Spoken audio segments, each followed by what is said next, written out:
Halo semuanya, jadi di video kali ini aku bakalan bikin review novel bergenre misteri, yaitu adalah And Then There Were None yang ditulis sama Agatha Christie.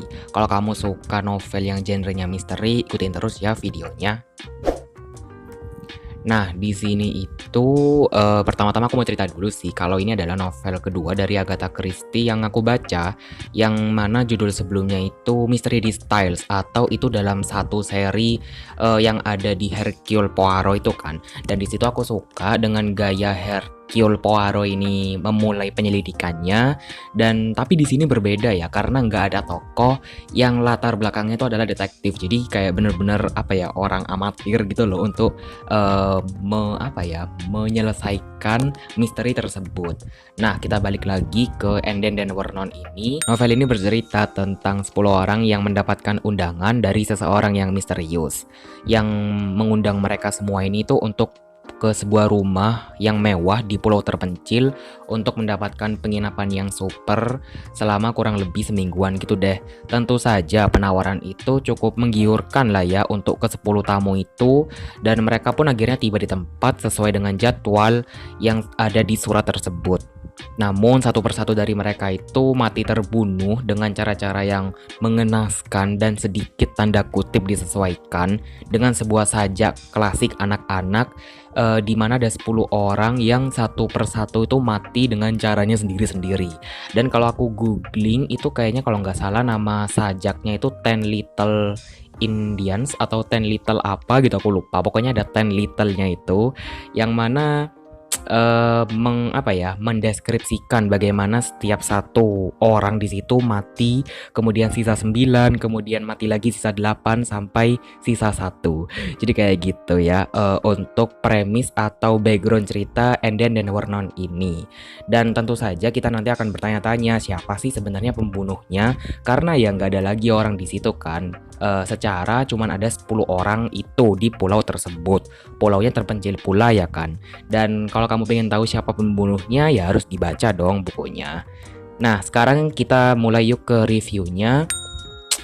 Untuk novel yang ini tuh ceritanya dituturkan dari sudut pandang orang ketiga, dan nanti memang akan menyoroti ke 10 tamu itu sih. Dan di sini aku surprisingly suka dengan bagaimana Agatha Christie ini menuturkan ceritanya yang terkesan detail, namun di satu sisi tuh menjabarkan kejadian-kejadian dengan lambat.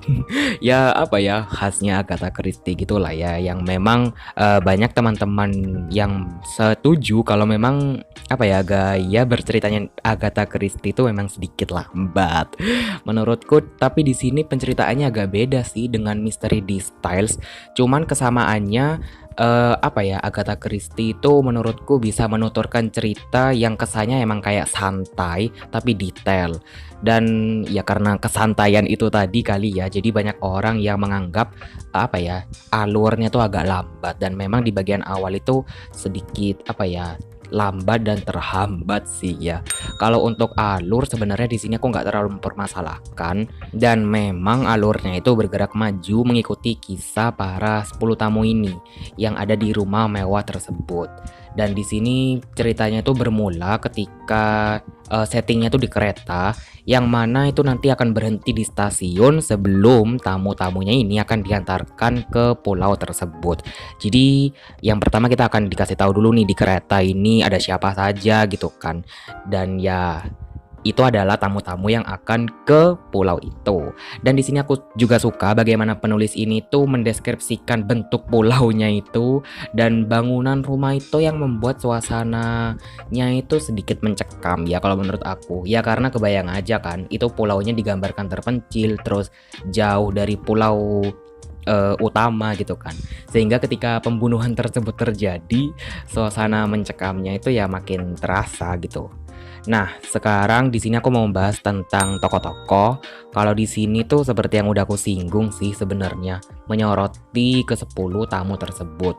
Dan jujur aja di bagian awal tuh kita kan langsung diperkenalkan oleh semuanya ini ke 10 tokoh itu yang akan pergi ke rumah itu, yang itu sebenarnya cukup mengerahkan pikiran ya, karena kita akan disodorkan literally satu persatu di bab awal itu disodorkan oleh karakter dan sifat yang berbeda, dan itu sebenarnya membuat kewalahan sih. Ya iyalah, kita kan mengikuti ciri atau sifat 10 orang dalam waktu yang bersamaan, dan apa ya, nggak heran sih kalau banyak teman-teman yang udah baca judul yang ini tuh mengeluh kalau mereka tuh cukup kewalahan setelah disodorkannya pengenalan tokoh tersebut. Tapi kalau aku pribadi sih cukup menikmatinya ya, dan mencoba berkenalan dengan mereka ini satu persatu, yang memang ya beda-beda. Ada yang masih muda, ada yang udah tua gitu kan. Pokoknya ya bikin kewalahan aja, dan lumayan agak susah sih pertamanya itu mengingat nama-nama mereka. Tapi ya lama-lama juga bisa inget lah ya, ini tokoh itu ngapain aja gitu loh, atau sifatnya seperti apa. Jadi ya begitulah ceritanya, bergerak hingga ke penyelesaian. Dan di sini sekarang aku mau membahas hal yang aku suka ya tentunya. Yang pertama di sini tentu aja dari endingnya, ending yang pastinya akan mengarah ke pelaku ya, yang mana sudah membuat kita itu dari awal bertanya-tanya siapa sih pelakunya ini, dan dalang dibalik semua ini tuh siapa ya kan. Dan di sini pelakunya bikin aku shock abis, bener-bener kayak kok bisa itu loh. Padahal aku tuh kayak apa ya, nggak pernah menaruh sedikit pun curiga kepada tokoh ini, tapi ternyata dia, I mean like how in the world gitu loh, kayak keren banget sih pokoknya. Dan apa ya, sebenarnya ketika bab terakhir itu ada satu tokoh yang mungkin bisa kita katakan sebagai pelaku ya, karena situasi yang terjadi di situ tuh kayak mendesak atau seolah-olah membuat kita membaca mengerucut kalau kita yang mau nggak mau ya dia pelakunya. Tapi setelah kita membaca bagian terakhir banget alias epilog, itu aku speechless banget sih, karena memang di epilog itu menurutku peranannya cukup penting dalam buku ini. Dan impresiku setelah mengetahui bagaimana pelaku ini mempersiapkan segalanya dan bagaimana ketika pembunuhan itu terjadi gitu ya, itu kayak wow, niat banget ini orang merencanakannya, dan terstruktur banget layaknya drama teatrikal. Itu menurut aku sih yang gila banget. Nah, itu adalah hal yang pertama. Selanjutnya di sini aku suka dengan bagaimana penulisnya itu membuat transisi suasana ketika para tamu ini satu persatu mulai jatuh. Tegangnya tuh berasa gitu loh. Ditambah lagi dengan cuaca yang terjadi di pulau tersebut, kayak digambarkan sering badai lah. Terus air lautnya tuh sering kayak naik gitu.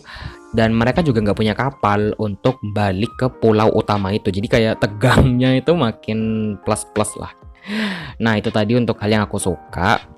Untuk membahas hal yang aku kurang suka di sini mungkin lebih ke sifat salah satu tokoh yang mana cukup menyebalkan untuk situasi yang sebenarnya kalau in real life ada situasi kayak gitu ya harusnya kan kita kayak panik kayak atau simpati gitu, tapi satu tokoh ini kayak santai-santai aja, dan kayak aku juga bisa paham sih kenapa dia bisa berbuat seperti itu. Mungkin supaya penulis tuh bisa membuat pemikiran kita alias pemikiran pembaca ini lebih tanda kutip berantakan, karena kita kan sibuk menduga-duga pelakunya ya kan di sepanjang cerita ini. Tapi overall cerita ini worth it menurut aku untuk diikutin, dan mungkin karena faktor waktu itu aku kan lagi sakit waktu baca judul yang ini. Jadi waktu membacanya itu cukup cepat, dan aku juga nggak ada hal lain gitu kan yang harus aku lakukan selain terkapar di kasur sambil baca judul yang ini. Jadi makanya kayak cepet gitu ngabisinnya. Dan karenanya di sini aku mau kasih ratingnya itu 4,5 bintang untuk novel ini dari 5 bintang.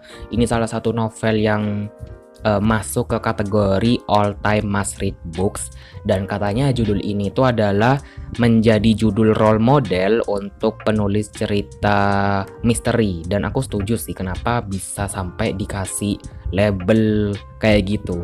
Dan ini aku juga rekomendasikan ke kamu buat yang suka baca novel yang genrenya itu misteri pembunuhan, terutama kalau premisnya tuh di pulau-pulau terpencil. Nah, itu tadi adalah reviewku mengenai novel And Then Vernon yang ditulis sama Agatha Christie. Dan setelah membaca judul yang ini, aku jadi pengen membaca beberapa karya Agatha Christie yang lain, tapi yang stand alone gitu, atau yang mungkin bukan di seri Hercule Poirot. Mungkin kalau kalian udah pernah baca atau tahu salah satu judulnya, boleh banget komen di bawah karena itu akan sangat bermanfaat buat aku. Dan makasih banyak banget ya buat kalian yang sudah nonton sampai sini. Aku akhiri dulu videonya and I'll see you on my next one. Bye bye.